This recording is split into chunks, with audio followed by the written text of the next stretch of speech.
नमस्कार, मैं हूं भूपेंद्र भारद्वाज। आप देख रहे हैं भारत टीवी। उत्तर प्रदेश के कानपुर में दिल दहलाने वाली घटना के बाद पूरे प्रदेश में भूचाल आ गया है। घटना में 8 पुलिस के जवान शहीद हुए हैं। शहीद हुए जवानों में एक नाम आगरा के बबलू का भी शामिल है। मुख्यमंत्री ने शहीदों के परिजनों को 1 करोड़ रुपए एक व्यक्ति को सरकारी नौकरी देने की घोषणा की है। उत्तर प्रदेश के कानपुर जिले की घटना ने पूरे प्रदेश को हिलाकर रख दिया है, तो वहीं राजनीति में भी भूचाल आने लगा है। बीती रात जिस प्रकार पुलिस के साथ हुई घटना में 8 जवान शहीद हुए हैं, जिससे पूरे प्रदेश में हाहाकार मचा हुआ है। 60 मुकदमे दर्ज विकास दुबे सीटर पर थे, जिसमें मुठभेड़ हुई और 8 जवान शहीद हो गए। जवानों के शहीद होने की खबर जिस प्रकार फैली, जिस तरह से पूरे प्रदेश में आग सी लग गई। इस मामले में आगरा जिले के फतेहाबाद निवासी एक सिपाही बबलू भी शहीद हुआ है। जैसे ही गांव में खबर मिली कि बबलू शहीद हो गया है, उसके बाद जिसने खबर सुनी उसने गांव की तरफ दौड़ लगा दी। गांव में हाहाकार मचा हुआ है। वहीं हजारों की संख्या में लोग गांव पहुंचे और जवान की शहादत को सलाम करने लगे। जिस प्रकार उत्तर प्रदेश के कानपुर में घटना हुई है, उसने पूरे प्रदेश को हिलाकर रख दिया है। इसी को लेकर चारों तरफ हाहाकार मचा हुआ है।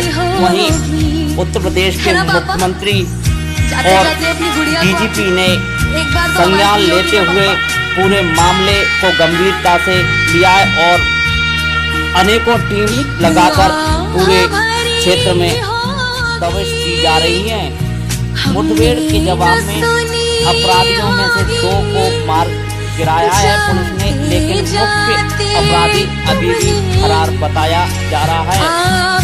घटना के बाद चारों तरफ एक ही सवाल है, आखिरकार इतने बड़े अपराधी को कैसे बचाया गया, इतने दिनों तक कहाँ रहा, इसकी जानकारी होनी चाहिए। किसके संरक्षण में ये अपराधी बढ़ रहा था, इसकी पूरी जांच होनी चाहिए। 8 शहीदों ने पूरे उत्तर प्रदेश को हिलाकर रख दिया है। जिस प्रकार मुठभेड़ में 8 जवान शहीद हुए, आप देखिए, 8 शहीद हैं। ये एक बहुत शातिर अपराधी है जिसका नाम है विकास दुबे। इसके अगेंस्ट 60 केसेस करीब दर्ज हैं। ये हिस्ट्री शीटर भी है। इसके विरुद्ध एक केस दर्ज हुआ था 307 का, एक व्यक्ति ने इसके खिलाफ दर्ज कराया था करीब 24 घंटे पहले।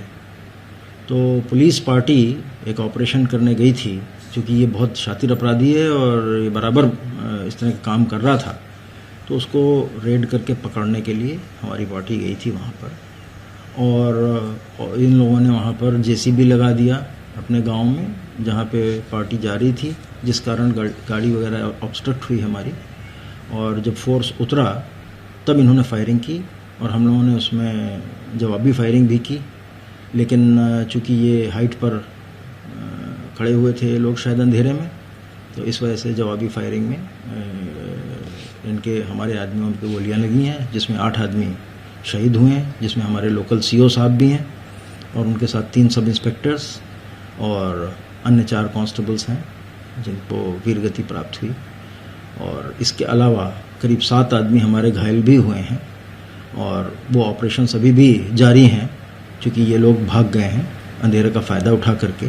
और हमारे आईजी, एडीजी और यहाँ से हमने एडीजी लॉ एंड ऑर्डर को भी वहाँ भेजा है इन ऑपरेशंस को सुपरवाइज करने के लिए। और साथ ही ये जो फॉरेंसिक टीम है कानपुर की तो तुरंत पहुँच गई थी। अभी लखनऊ से भी एक एक्सपर्ट टीम हमने रवाना की है और इसमें एसटीएफ को भी लगाया गया है और आईजी एसटीएफ वहाँ पहुँच रहे हैं। लोकल कानपुर का जो एसटीएफ यूनिट है वो ऑलरेडी कार्यरत है और इनके खिलाफ एक बहुत बृहत ऑपरेशन चलाया जा रहा है और ये उसी ऑपरेशन के कंटिन्यूएशन में है जिसके लिए पहले हमारी टीम वहाँ पे गई थी। हम कह सकते हैं कि एक बहुत ही जघन्य घटना को अंजाम दिया उन्होंने, जिस तरीके से पुलिस टीम पर हमला करके 8 लोगों को शहीद कर दिया। तो अब आप इसे फर्दर क्या पॉलिसी देगी कि किस तरीके वेपन्स इस्तेमाल किए या आप लोगों ने किस तरीके के और इसमें हमारी सबसे बड़ी प्रायोरिटी 3 कही जाएंगी। पहला तो जो हमारे कर्मचारी, हमारे साथी घायल हुए हैं, उनको तत्काल इलाज अच्छे से अच्छा मिल पाए, वो जल्दी स्वस्थ हों। एक तो ये हमारी प्रायोरिटी है। दूसरी प्रायोरिटी इस ऑपरेशन को जो कंटिन्यू कर रहा है, करते हुए न केवल इस अपराधी वरन इसके जो साथी हैं जो इसमें शामिल रहे हैं, उनको उनके खिलाफ कार्रवाई करना हमारी दूसरी सबसे बड़ी प्रायोरिटी है। और तीसरी ये कि ये जो वेपन्स वगैरह इन्होंने यूज़ किए, ये वेपन्स इन्होंने कहाँ से हासिल कर लिए, कैसे हासिल कर लिए, और जो हमारे आदमियों को चोटें आई हैं उनका एग्जामिन करना और ये देखना कि किस तरह के वेपन्स से आई हैं, ये तीसरी प्रायोरिटी है इन्वेस्टिगेशन। हम कह सकते हैं पुलिस अभी बहुत सख्त इसके बाद एक्शन लेगी। इससे ये स्पष्ट है कि इतनी बड़ी घटना है, ये हमारे लिए बहुत बड़ा चैलेंज है और हमने सारे ऑफिसर्स को वहाँ लगा रखा है और एक बहुत विशद ऑपरेशन न केवल एक ज़िले का वरन आसपास के सभी ज़िलों का, पूरे जोन के ज़िलों के लोगों को मोबिलाइज करके कर रखा है। उसको हम बहुत सीरियसली ले रहे हैं। इससे बड़ा चैलेंज हमारे लिए नहीं है कोई। देखिए, रात्रि में जो घटना हुई थी जिसमें 8 पुलिसकर्मी हमारे शहीद हुए थे, उसके बाद पूरे कानपुर नगर की पुलिस फोर्स को सड़कों पर उतार दिया गया था और लगातार कई टीमें बना करके हम लोग कॉम्बिंग कर रहे थे। जो भी जंगल हैं, भागने के रास्ते हैं, रेल के ट्रैक हैं, इन पर लगातार पुलिस की पेट्रोलिंग चल रही थी। इसी कॉम्बिंग के दौरान आज सुबह जो है अपराधियों की पुलिस से मुठभेड़ हुई। अपराधियों ने पुलिस के ऊपर अंधाधुंध फायरिंग करी, जिसमें हमारे 2 पुलिसकर्मी घायल हुए। जवाबी गोलीबारी में 2 अपराधी मारे गए हैं और उनके पास से वो हथियार बरामद हुए जिससे रात्रि के समय में उन्होंने पुलिस पर गोली चलाई थी।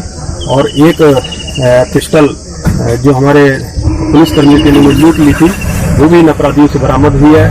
3 अपराधी अभी और हैं जो उन जंगलों में अभी छिपे होने की संभावना है। पुलिस उनकी भी कॉम्बिंग कर रही है और उनकी शिक्षा लगी है। देखिए, अभी जो 2 अपराधी मारे गए हैं, इनकी पहचान के लिए गांव वालों को बुलाया गया, वो उनकी पहचान करेंगे, तभी इस बात को कंफर्म करते हैं। सर, एक सवाल उठ रहा है जिस तरह से इतना बड़ा अपराधी है, उसको पकड़ने के लिए टीम भेजी गई थी, क्या वो तैयारी से नहीं है कि जिस तरह की? देखिए, इस पर बाद में चर्चा होगी। अभी मुख्य ध्यान हम लोगों का है कि जो अपराधी हैं वो क्या कुछ घटना हो गई यहाँ पे? पता नहीं सर, हम पे हमारे पास तो शाम को बात हुई थी घर से, घर पे, और सुबह कॉल आई थी कि मुठभेड़ हो गई आतंकवादियों की, उसमें शहीद हो गए।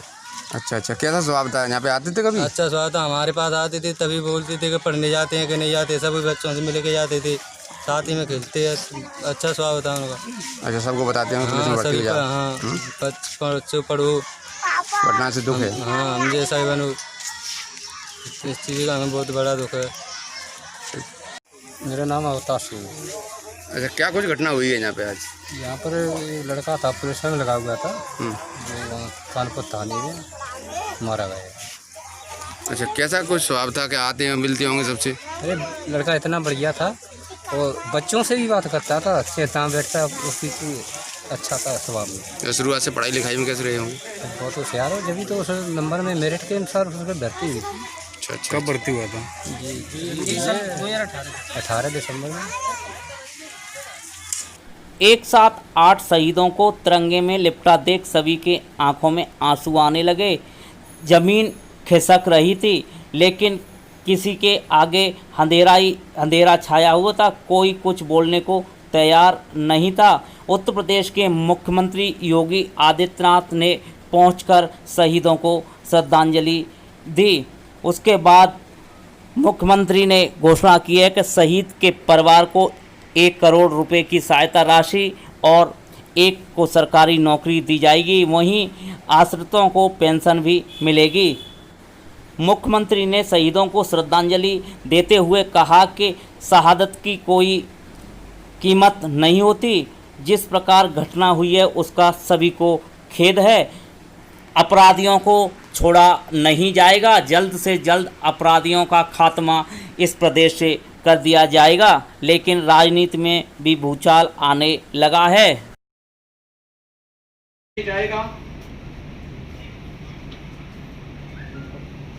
मैं भी शोक संतप्त परिजनों से मुलाकात के साथ ही अपने उन बहादुर जवानों को श्रद्धा सुमन करने का अवसर मुझे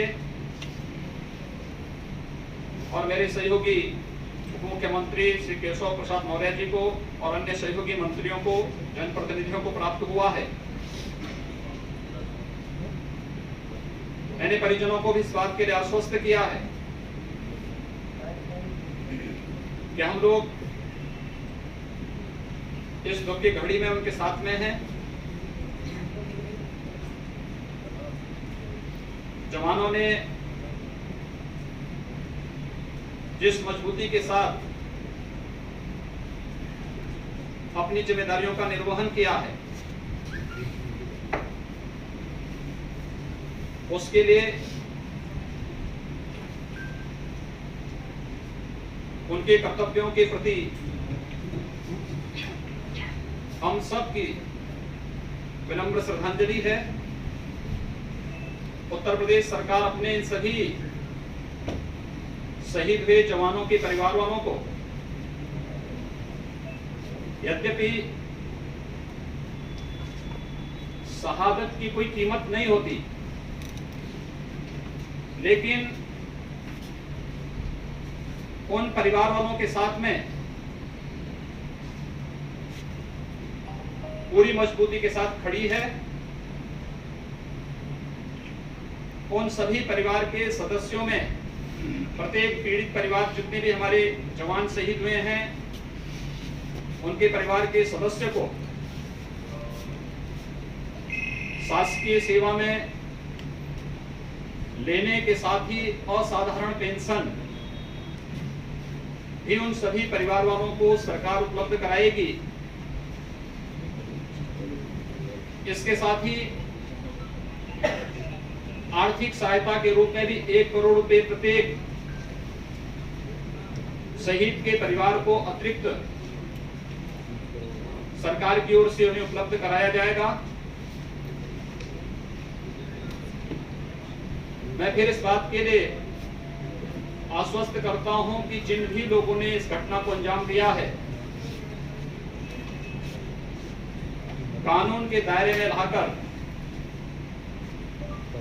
उन्हें कठोरतम सजा दिलाने का कार्य भी